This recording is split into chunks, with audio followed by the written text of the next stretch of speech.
Okay, let's call the meeting to order at 4:46. And we'll start with introductions. I'm Shane Blazer, Chairman HR Committee.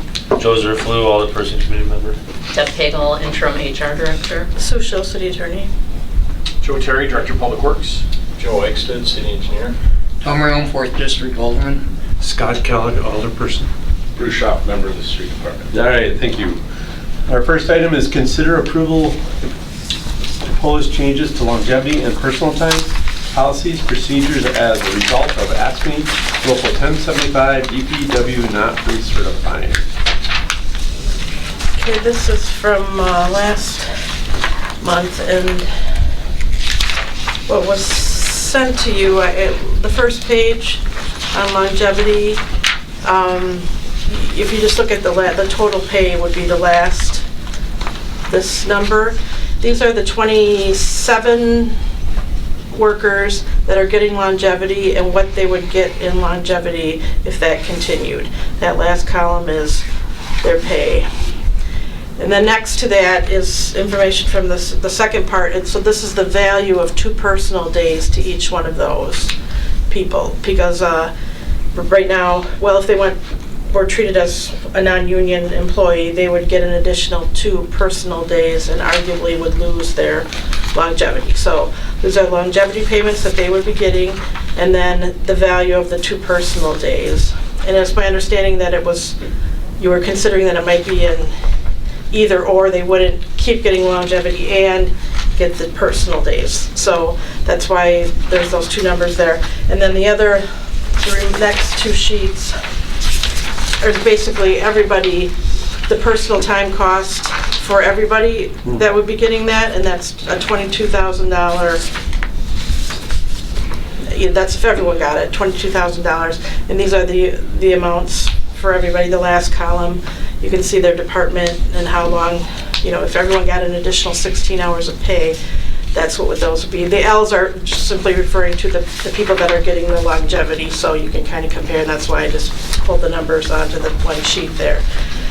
So longevity employees would receive $11,500 in personal days, basically, and would be getting longevity of basically $9,000. But then there's a group of people that aren't getting longevity, and then their value of personal days is $9,600. So I'm not sure where you want to go with it. It was suggested or recommended that all of the employees go to personal days, so everyone would get that $400, and that would be a $22,000 benefit to that group.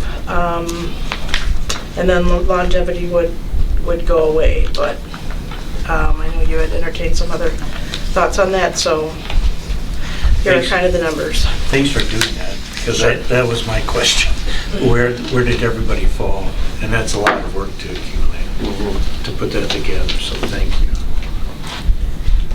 I mean, as you can see, someone might be getting a $570 longevity payment, and the personal day would only be worth $400 to that person. So you can see where some of our more seasoned employees are probably, the 2 personal days aren't worth as much. But I would argue that the 2 personal days are more flexible. You can use them and not have to work for 2 days. If that's more important to you, time off versus the pay. But My concern was more for the senior employees that might, there's 7. You want to pass it around, take one? No, it's a different one. I marked it up. So I took the longevity from, I see what you did, okay. and so there's 7 that if they didn't take the longevity, let me see if I can explain it right. Yeah. They took the longevity, they would make like $27, $78, but there's some that would make $144, $156. And those are the ones I was concerned about, because if I put in 25 years or 20 years, whatever, and I was a loyal employee, and now, if, maybe I don't want those 2 personal extra days. Maybe I just want the payout of the longevity. And it's only going to be those 7, it may not even be the one with $27, you know? But it's only gonna be those few for a few years because they're up for retirement. So my thought was, if those few could have the choice, it might be 7, it might be 5, it might even be 1 or 2. Maybe they'll say, no, I'd rather have the personal 2 days, like Sue mentioned, or rather than the longevity. But let those 7 maybe choose. And I don't know if you can do that, or maybe you have to do all or none. But I was just thinking, if I was employed in the school district or whatever, and I put all that time in, and I stayed in that district, isn't that something, well, let me choose for those that have been around for a long time? And that's where I was coming from, basically. Bruce, do you have any thoughts? Yeah, I mean, I wish there was more of us here, but, you know, I'm a city employee, gonna be 31 months, or 31 years next month. You know, for me personally, the longevity means more than 2 extra days off. And, you know, I think, you know, with the time off that I have, I'm not looking to get more days off. I was hired here to provide a service to the city, and you know, and like Scott was saying, there is not going to be a whole lot of guys that are going to want to keep their longevity. They're probably going to opt for the 2 days, but there are a few of us, and I'm probably looking at just one more longevity payment anyway. But it would be nice if you had a choice between one or the other. And I totally understand from the last meeting, some of the other entities did give it up to get the extra personal days. And I understand we can't have it both, but to have the option would be nice. Yeah, I'm also in favor of the group that has that longevity be given that option should they want to keep longevity or go to the 2 personal days. I thought there was 28 or something like Each that. employee?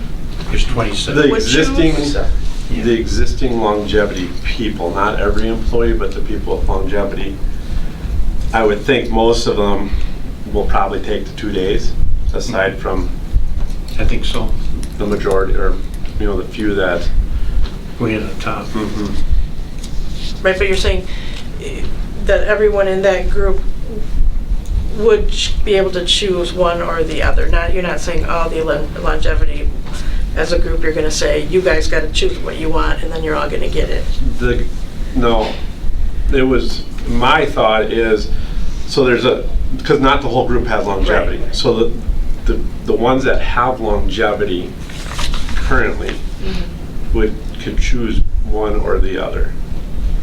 But each member of that group can choose one or the other, or you're saying the group themselves just has to choose? No, individually. Oh, okay. Yeah.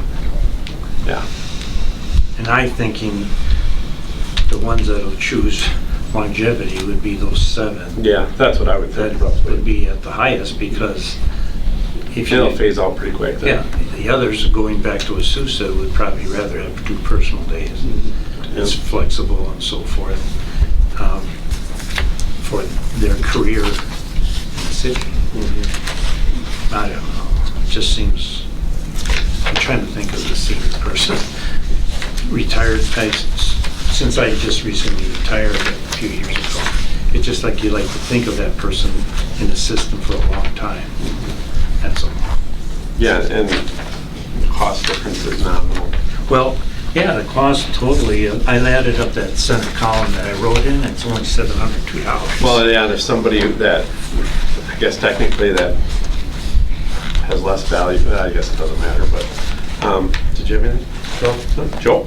I was just gonna mention too that, you know, the extra days, for those personal days, if someone doesn't use them, they do get to collect that as pay also. And while it isn't additional compensation from the city, there is about 450 some odd dollars that is also not coming out of their checks. You know, so there is still benefit as far as, you know, the end of the day take-home pay.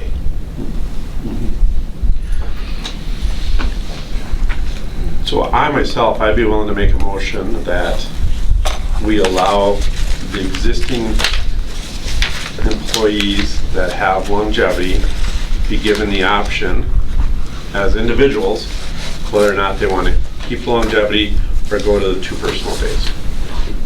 A second. Does that make sense to you? Yep. Okay.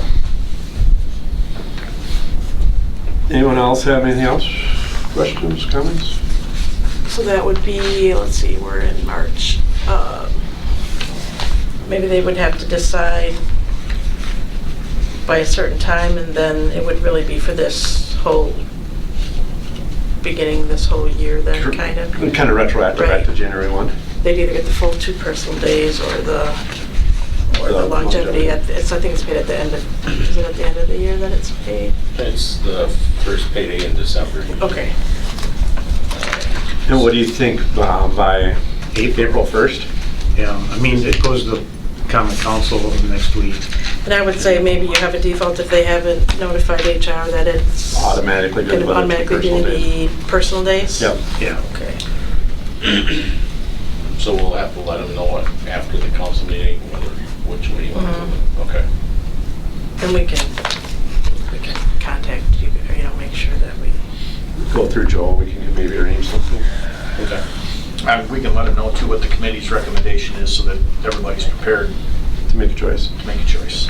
And I think it's probably be only 7 that'll keep on giving, most likely. Because yeah, if you keep the 2 personal days and you have less value at the end of the year, you, So, yeah. Sounds good. We have a motion and a second. All in favor say aye. Aye. Any opposed? Motion carries. Thank you. I'm sorry, who was that? Who did that second? Joe. Joe. Okay. One of those. 3 of them. Josie. Joe. Yeah. Committee member. Thank you. All right, the big one. Consider for approval staffing levels and setting wages for seasonal positions at the aquatic facility. Mr. Terry. So in your packet is a sheet, and I just finished this yesterday, so I'll pass these around for everyone to kind of take a look at. I'll take both.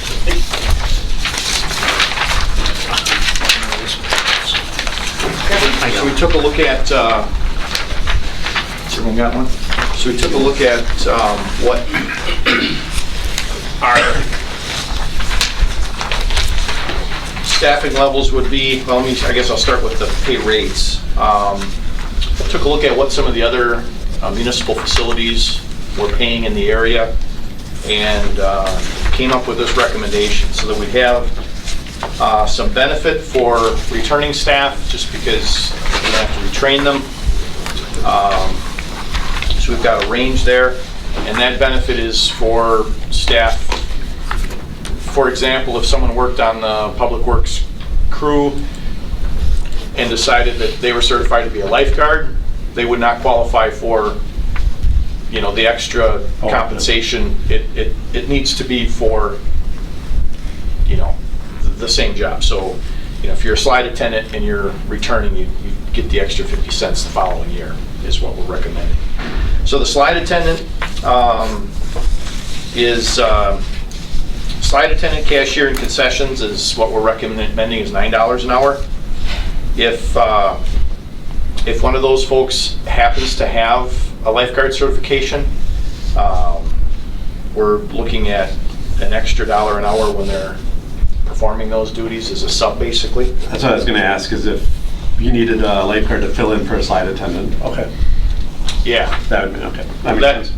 they'd still get paid. If a lifeguard was filling in as a slide attendant, they'd still get their guard pay. Oh, okay. The lifeguards were recommending $11, and then with the range up to 13 for experience. And then the head guard, $13, maxing out at $14 with a 50-cent a year adjustment. We feel that that's competitive and representative of what other municipal pools are offering, and is similar in line with what we've got around here. So that's one part of it. The other part is the staffing levels. And so that's that sheet that I just handed out. And I'll be pretty brief. The staffing levels at the pool really depend on the patron load at the pool. So it can vary on any given day. And so if we kind of choose to staff at a medium level, we'll have to have some people that we may have to call on if it's busy to come in, or we'll have to base our staffing levels on our experience that we have at the pool. If we see that we're busy all the time, we'll just staff accordingly. But this shows a range. So for the top pool, for example, we could need anywhere from 1 to 3 lifeguards. For the water slide, there's 1 always required to catch the tubes as they come out. The Leisure River could be 1 to 4. It completely depends on the patron loading in that area. The leisure pool adjacent to the Leisure River could require 1 to 3, depending on patron loading.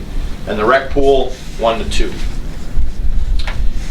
For attendance, for the top mini river, we need 1 if the mini river is going to be operational, because you need an attendant to be handing out and taking the tubes.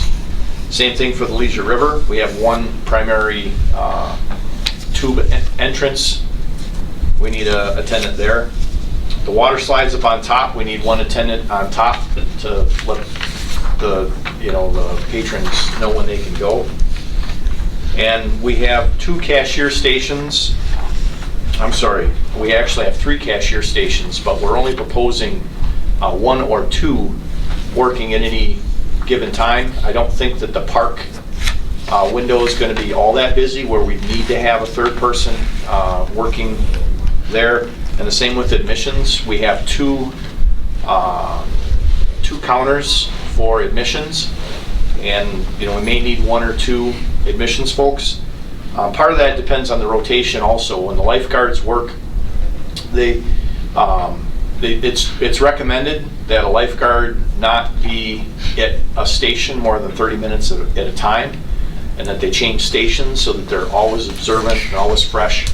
It's also recommended that they don't go too long without an out-of-sun type break. So while we do have umbrellas at all the lifeguard stations, we're looking at a 5-person rotation right now. So you'd have 4 guards out on the deck, and 1 would be doing either, they might be on their break, or they might be doing janitorial duties, depending on the amount of lifeguards. If we have 15 lifeguards working, that means we're going to have 3 lifeguards that are on an out of sun activity. We may have 1 or 2 of them working as a cashier and not have attendants working the cashier station. So we have some options there. Make a long story short, we're looking at needing 22 lifeguards is what we anticipate for kind of a typical heavy use day.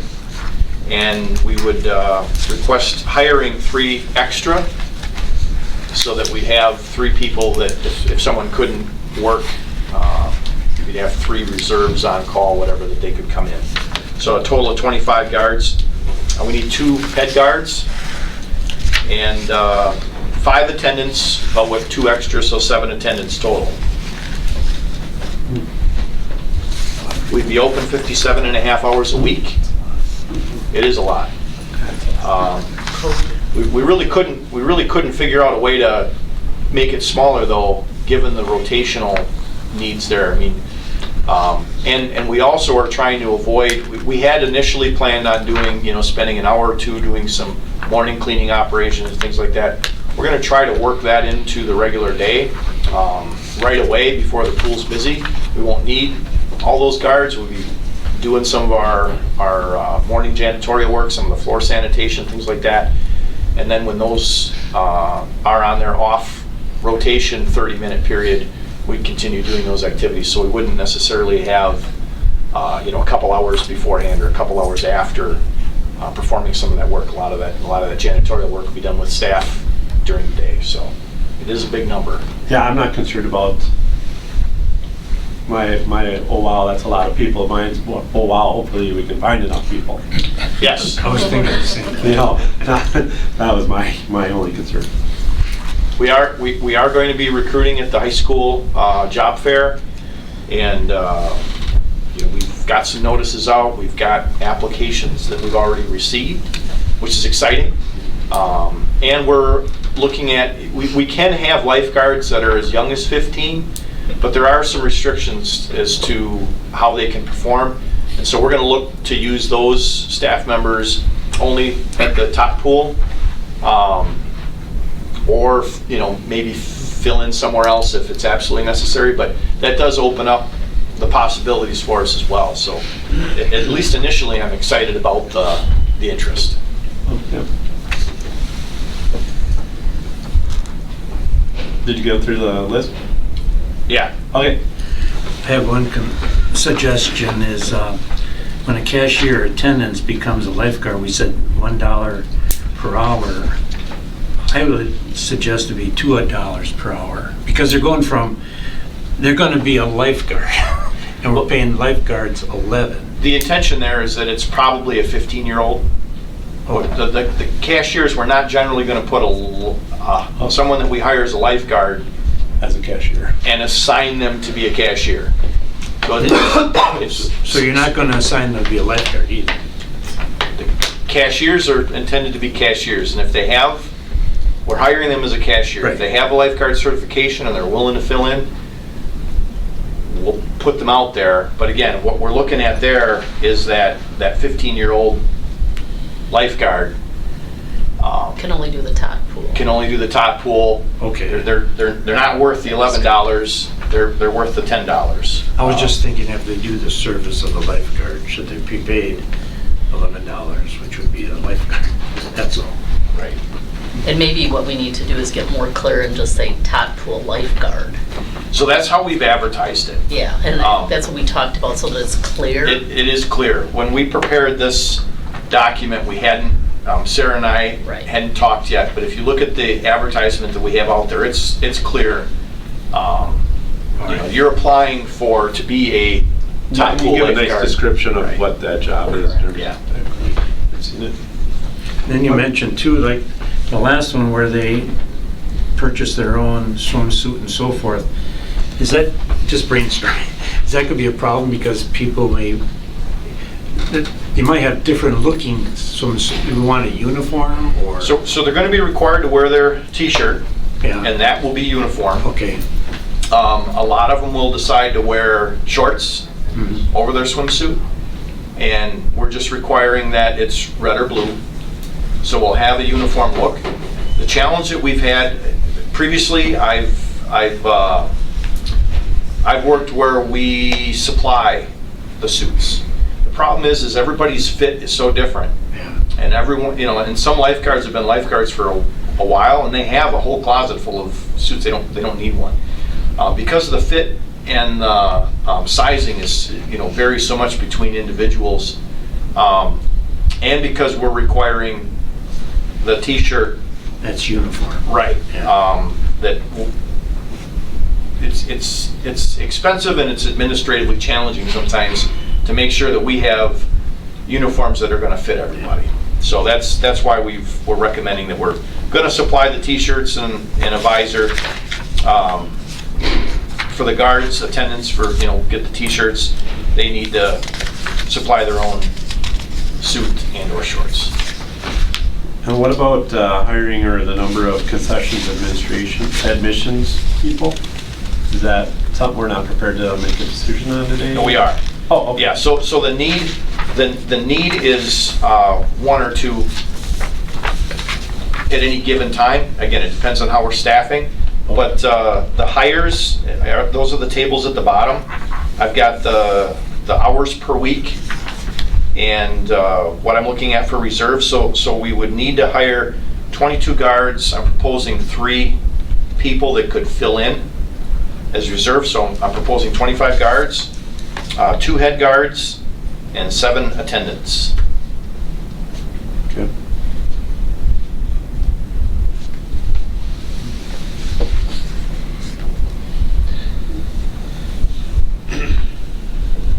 And then those groups of people would work concessions admission at times? So the concessions and, the intent is the concessions and admissions hires are gonna be doing concessions and admissions. Okay. There may be the opportunity, because the pay rate's the same, we may rotate But we don't an know. attendant in with that. But if we do have a situation where, for example, we need to have 15 guards or 13 guards, especially maybe 13 guards, you're always gonna have 3 guards that are gonna be on some type of Other duty. an out-of-sun activity. One may be on break, but the other 2 are not. And so, you know, we may decide that their time is best spent performing janitorial work.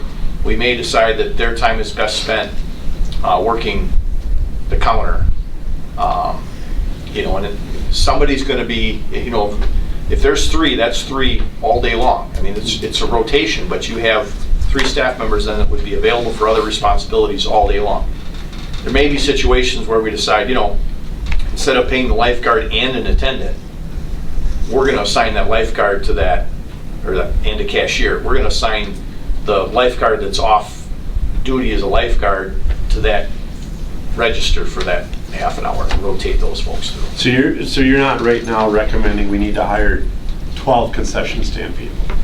No, 7. Okay. 25 Is it- guards. So 7, so the attendant is considered part of concession stand? Right. Okay, I was thinking attendant was specific slide attendant people. Oh, you know what? I should have brought my piece of candy. You earned it. You're right. I did miss that. Okay. I did miss that. The, 1, 2, 3. I'll hold you the piece of candy. Hang on a second. Next time, if you want, here. Got it. No, that is correct. The attendants are either attendants, cashiers, or admissions. They fall under the same pay rate, and so we're looking at hiring them the same way. So this is correct. So it's 7 total. Sounds good. Have they programmed the pool, the park and rec? Have they, like, certain things will take place with seniors maybe in the morning? We have some drafts, yes. And the hours that I have here don't include some of those extra, Yeah, they might. but those are lightly staffed. You know, it would be a head guard and maybe 1 other lifeguard. Right. Or a lifeguard and Mary. Those are lightly staffed. Some of the activities are planned to occur during the day. You know, where the facility's open, but we're gonna close one of the pools for swim lessons at a certain time. But yes, we are working on that, and I was just curious. those schedules should be put together here soon. We have some draft schedules right now I could share with you all. But Then how about like swim instructors and those type of things? Is that something so we're expecting that, you know, that come through with yeah, we're gonna see. regular summer programming? Right. Looks good. So I'd be looking for a motion to approve the proposed pay rates and the staffing levels. I'll make a motion to approve the pay rates and staffing levels you just presented. I'll second it. So we have a motion and a second to approve the listed pay rates and staffing levels. All in favor, say aye. Aye. Any opposed? Motion carries.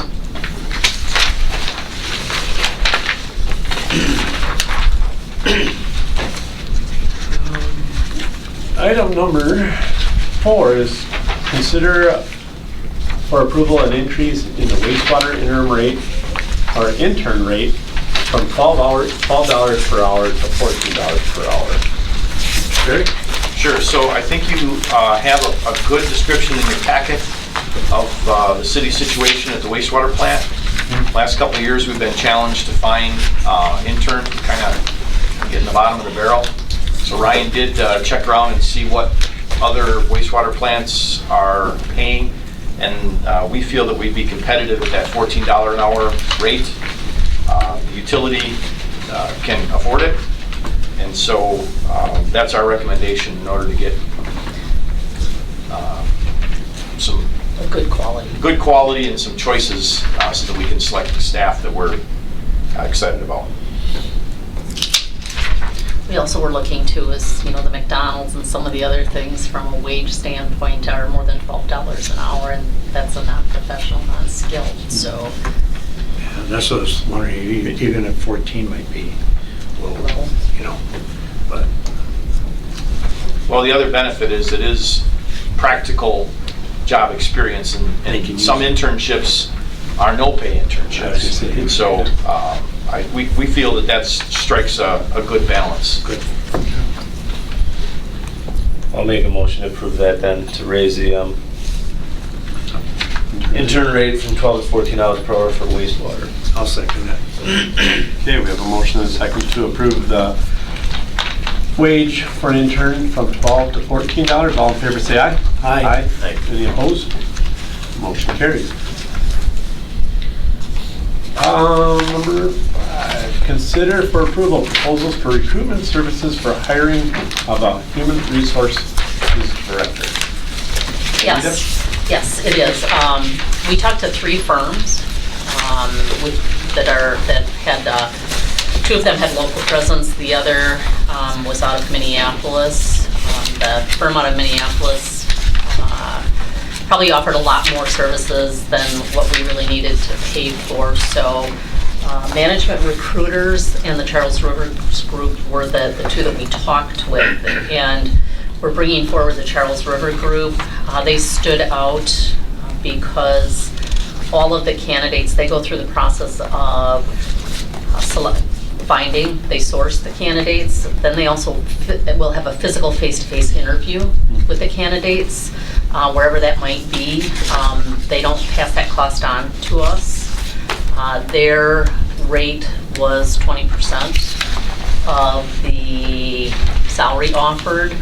Management Recruiters was 30%. They did agree to bump it down to 20, but all they were going to do is give us resumes to review and set up the interviews and do all of that. So when we had the opportunity to meet with Terry Brown, who owns the Charles River Group, had talked about, they also have experience in the public sector. Management Recruiters didn't have experience in the public sector, and we felt that was really important. So that's where the recommendation is coming to move forward to this committee to look at utilizing the Charles River Group as a recruitment firm.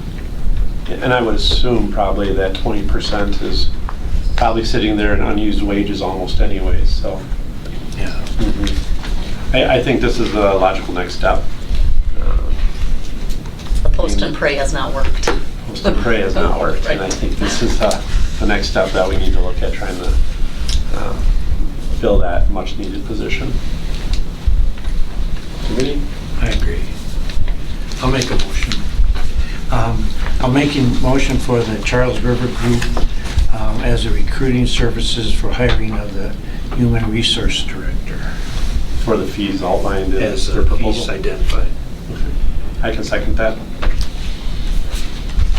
So we have a motion and a second to hire the Charles River Group, and along with their proposal. All in favor, say aye. Aye. Aye. No opposed? Anybody opposed? All right, motion carries.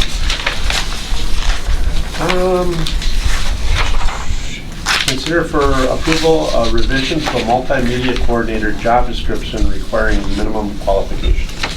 That one's mine again as well.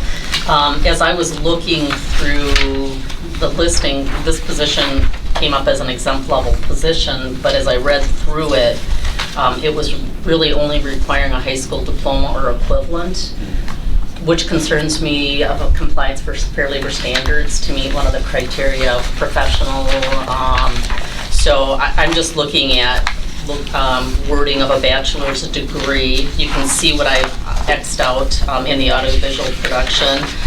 with the field or the equivalent combined education and experience. So the candidate that's in there right now has a bachelor's. I talked to Tyler and said, you know, what would you do if you were going to recruit and they want ideally to get somebody with that post-secondary education. So that's really the main reason, is just making sure that we don't have any issues with it qualifying for the exemption based on the language.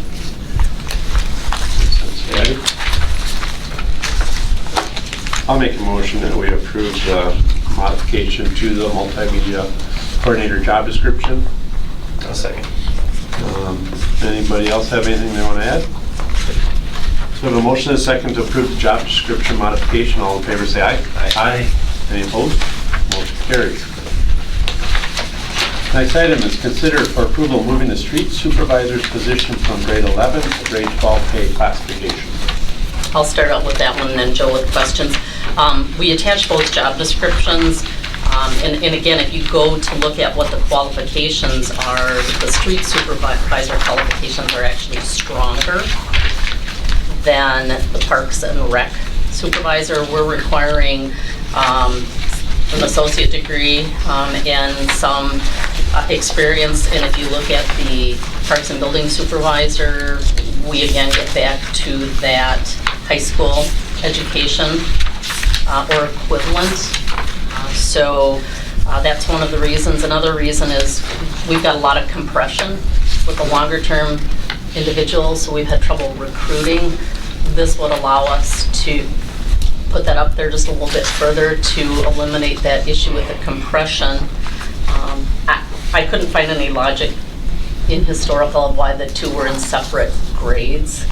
So I think that, again, based on the qualifications, we're requiring more of a grade 11 than we are of a grade 12. Duties are similar in supervisory, and even though they perform different areas, they're still supervisory. There's a higher supervisory responsibility in that street supervisor. There's maybe there's other technical requirements of the buildings and maintenance that, so they are different. But that, you know, one of the challenges that we've had is we've advertised for the position. We had a handful of applicants. We interviewed, I think, 6. We selected one that we thought was a strong candidate. That person has declined, and we just haven't had interest from within. And we have staff from within that are completely competent to perform this.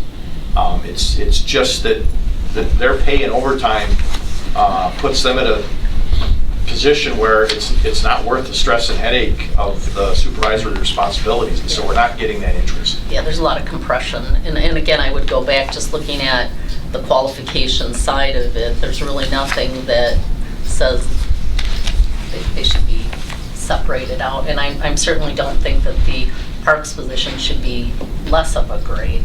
Right. It really aligns to be both in that 12 and not really have anything in that grade 11. Yeah, it makes sense to me. You know, I guess we touched on it, and I don't know if it's something we need to agenda for a different meeting, but even looking at how do we make it more appealing for internal candidates to want to take these type of positions. I think that's more of a greater concern I have, is that, you know, we're having to hire outside where we have qualified internal people, and they're choosing to stay where they're at versus moving on and promoting. And that, to me, that's a little concerning. But yeah, I think since this is an agenda item, I'm in favor of absolutely moving this grade up. I'll make a motion to revise or change the street supervisor position from grade 11 to grade 12 pay classification. I'll second it. So we have a motion and a second. Anyone else have anything else you'd like to add? So that's not to change people in current positions or wages, though. Sounds good. So we have a motion and a second. All in favor, say aye. Aye. Anybody opposed? Motion carries. Update on employee recruitment. That's It's me again.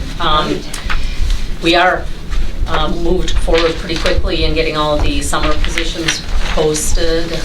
For the aquatic side of it, we also have the seasonal for the Parks and Rec. The administrative tech position that will be shared with the assessor.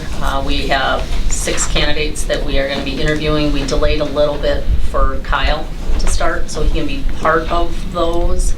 But we've got some good candidates for that. The police, and there's an active one open there for the fire. They're doing some interviewing this week, I believe it is. There is an opening for the airport attendant. Again, that's a seasonal, so we're pretty well in the swing of making sure that we've gotten our seasonal postings out there early enough so that we can attract and get some good candidates out there. And Sarah's been doing a great job in Morgan with just trying to keep all those straight and making sure that we act on things quickly, because the dynamics change. If you let it sit out there too long, people are going to grab other positions. So we want to be proactive with that. So. That's good. Sounds good. Anybody have any questions? All right, let's move on. Item 9 is consider for approval the creation of a design engineer position, approve the job description and compensation, and approve the posting of that position. Consider rescinding the action from last month regarding filling a design engineer 1 position.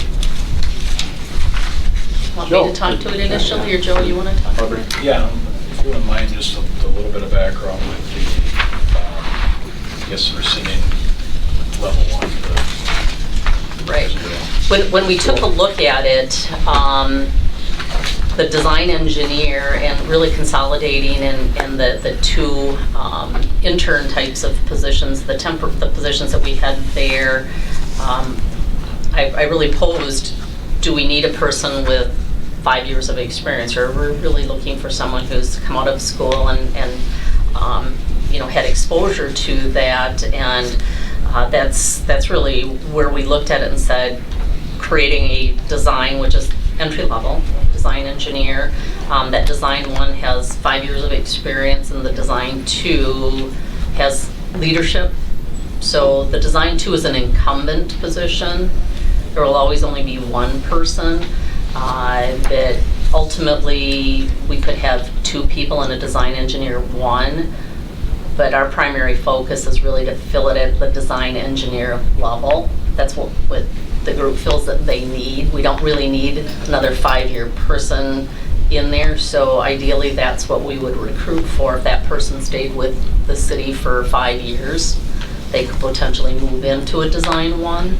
That the intent is, and Joe can speak to that, is that we don't necessarily need that 5-year experienced person, and from a cost, it's more in alignment with taking those 2 positions, and the compensation of those other 2 positions are close to what that design engineer, that entry-level design engineer. So we'd go from having design 1 and design 2 to having just a design entry. A design 1 could grow into, and design 2 will always be an incumbent because it's more in that leadership.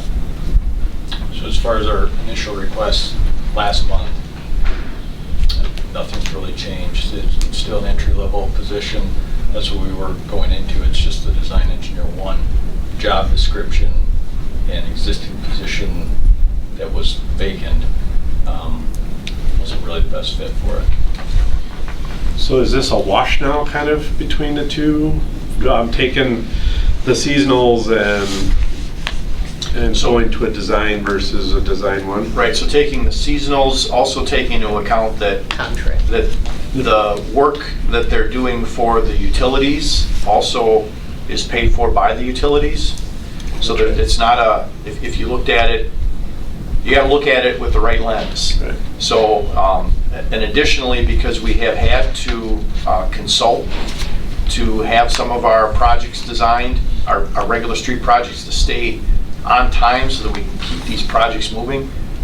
We don't intend to be doing that. There may be some projects that we might need to consult for, but that'll be projects that are maybe have a certain level of technical requirement that's out of our regular wheelhouse, where we're more efficient focusing on, our internal projects, the things that we're doing every day.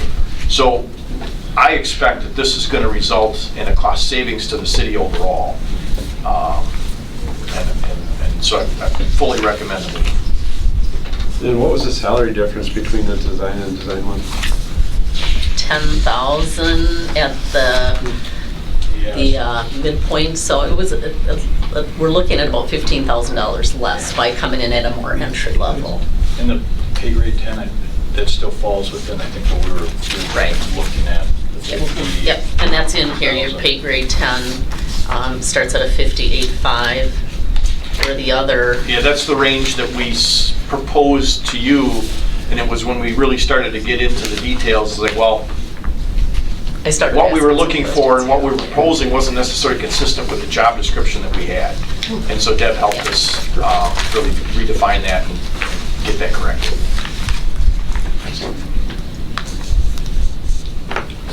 Do you want this in 2 motions or what? Like rescind first and then, It could be in one, if okay. you want to, doesn't matter.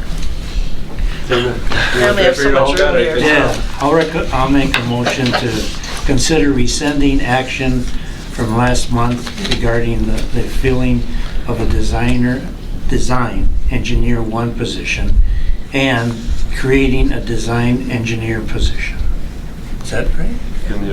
And also the addition, and the job description and And- compensation. And approving the job description and compensation as stated. So we have a motion and a second to, I guess I'll try to highlight again, to rescind filling the design engineer 1 position and create a design engineer position with the attached job description and compensation. And to post it. And, yes, and to post it. Thank you. We've got to approve, we're just not going to fill it. No. Everyone good? Yep. All right, so we have a motion and a second. All in favor, say aye. Aye. Opposed? Motion carries. All right, next item is consider affirming the IT manager as the department head position and affirming the elimination of the position of Director of Information and Technology. Consider confirming Tyler, is it Mickelson? As the mayor's appointment to the IT manager position. I originally requested that this become an agenda item, and more so it even kind of highlighted last month when we confirmed the new planning position that we never did that with Tyler. So he started asking questions as to, you know, and I'm still curious, who's technically the department head of that department then? Well, yeah, I mean, I think at the time that position, I mean, it originally was a director position, and then it was a manager position, and I think there was some confusion as to what that meant, because we don't have any managers here. So, yeah, and I think he's been treated as a department head position, but he was not necessarily hired as one. So I totally agree to clear it up that he is a department head, that and I think there was some confusion too of the director of IT, that wasn't explicitly, like, you know, terminated or you know, not considered a position anymore. So to take care of that, and then also, since he would be considered a department head, that then you would confirm them. So it's just kind of a cleanup and good thing to do on those 3 fronts. Yeah, and I agree, and you know, through our course of our discussions on the director position and wanted to find out having more of a working manager type position, that we probably didn't clarify that. And I personally am in favor of eliminating any thoughts at this point in our career or our city of having a director of innovation and technology person, and continue with our current setup as an IT manager overseeing the department as a department head and acting as full responsibility as a department head within the city. I think you can use director and manager, well, they're different positions, but it's still a department head in my opinion. I don't know how you guys feel. Yeah, I agree. So I just want to get it cleared up and make sure that we identify him as a department head and then ultimately confirm him, hopefully confirm him as a department head. Kind of after the fact here, but I just think that it's good, maybe even, I haven't talked to him, but, and that's fine, I just think it, and then he knows and he has confirmation that he is a department head, and Yeah, he should be pleased with it, so. yeah, I would, yeah. And that we recognize him as a department head. Gets all the full fun responsibility of it. So I'll make a motion that we eliminate the Director of Innovation and Technology position and confirm Tyler Mickelson as the IT manager, well, as a department head. Well, he is, confirm Tyler Mickelson, the IT manager, as the department head of that department. I'll second it. So we have a motion and a second to confirm Tyler Mickelson as the department head and eliminate the Director of Innovation and Technology position. Anyone have any questions, thoughts, comments? All in favor say aye. Aye. Any opposed? Motion carried. All right, so in open session, the committee will vote to go into closed session under section 19.85, parent 1, parent E of the Wisconsin State Statutes, which reads, deliberating and negotiating the purchasing of public properties, the investing of public funds, or conducting other specified public business whenever competitive or bargaining reasons require a closed session.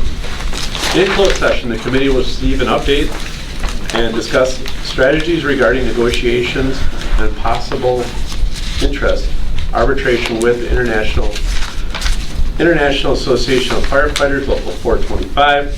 The committee will go into open session.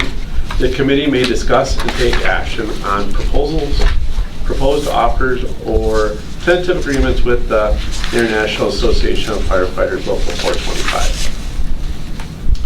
So with that, I'll entertain, I guess I'll make the motion that we go into closed session under section 19.85, parent 1E of the statute. I'll second. So we have a motion and a second. Roll call vote? Aye. Aye. Aye. We are in closed session.